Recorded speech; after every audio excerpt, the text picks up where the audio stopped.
While I was searching the internet for new mic, this came up on my radar. It's Saramonic MV2000 for the price of 35 bucks or 149 ringgit.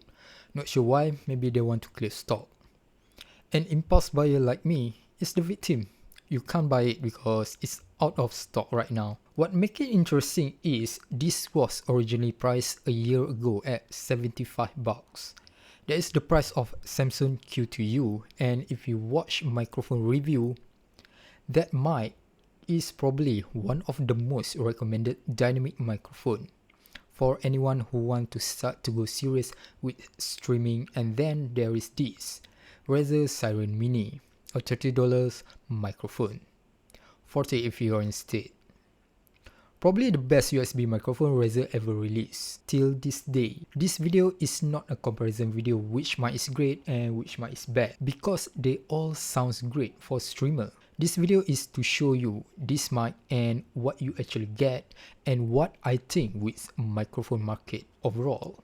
First impression after I plug it in, this mic looks like Rode NT USB Mini. Even the spec on paper looks like USB Mini. It has a light indicator for gain and volume, which not really helpful because it's a gradient of light and human sucks to determine a level from a gradient. At the back there is the gain and volume knob, which has no stopper and marker, so you can keep turn on and on, but you never know what setting you are at, which is a pain if you are making setting adjustment. Each of the knob act as the mute buttons for headphone and microphone. When you press, it has USB-C, no SLR, and they give you two USB cables. One USB-C to USB-C and another USB-A to USB-C. It also gold plated if that's something important to you. They also give adapter to your boom arm and a magnetic base. This mic targeted towards speaking activities such as streaming, podcasts, and so forth. So the bar is low here. With streaming, people don't care how good your voice, unless you do karaoke streaming or anything musical. And most people don't even know how the mic impact the tone, unless we put side-by-side comparison. So with streaming and speaking, this sounds great, but sounds great should not be the only thing that you decide to get any microphones. At budget price 30, 40 or even 70, there is just too many bad microphones. The lower you go down the road, the worse it became, especially if you buy the bundle package. It might be cheap, but there's no resale value. They also tend to be too sensitive and thin because the diaphragm and electronic usually is where the cost was cut.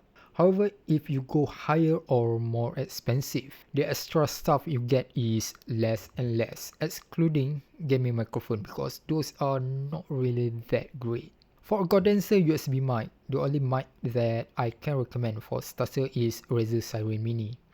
I use it for works, meeting, game chat for more than 2 years. It has its own short like 16-bit depth and micro USB and no adjustable volume. But this mic has a decent level white noise. Not the best, but much better than most in the market. Back then, I will consider HyperX Soulcast. Not anymore in 2023. We just have too many options now. This mic also pushed me to learn how to record better, aside having a good mic because the limitation it has. For this Saramonic, I personally think this is an upgrade from my Razer. Sound quality, I cannot tell the difference. Stuff that I can appreciate is 24-bit depth, which helps in post-processing, though I very seldom do post-processing anymore. And any noise reduction and compression, I just did at recording stage. Another feature that I think is great for streamer is audio out monitor. The signal to noise ratio claimed to be 80 dB, which is very low. But unless I speak super close like eating the microphone, 30-40 dB signal to noise ratio is the most I can get out of this, which is exactly the same as Razer Siren Mini, which also made I barely hear my voice from the monitor out, unless I'm eating the microphone. As this also a condenser mic, it's also a bit more sensitive to the surrounding. If you crank up your volume, you probably can hear the sound of my aircon. Another con is handling noise. If you try to mute this using the knob, it's get recorded. If I type anything next to this, it's get recorded, and this is very common at 3070 price condenser mic. However, if you use boom arm, problem solved. As much as I like it, I will not pay for this mic for 75. I rather save up a bit and go for Rode NT USB Mini. Both has the same spec with modern design, but I'll be honest here, the extra you pay for Rode is most likely a brand tax. Because my voice sounds horrible anyway, regardless whatever mic I use. However, if they price it at 50 bucks, discount or not, I think it will be a reasonable purchase and a good upgrade. These brand competitors like Mono and Fifine also have various models at around 50. So it's a fierce competition, but it's a win for consumers. By the way, they also has wireless version of this mic. No idea why someone want wireless condenser mic indoor. That's all about it. I don't think I will do a lot of my review. This is probably one of a review. And I just want to share my impulse buy. So yeah, I should stop scrolling Shopee. Okay, bye.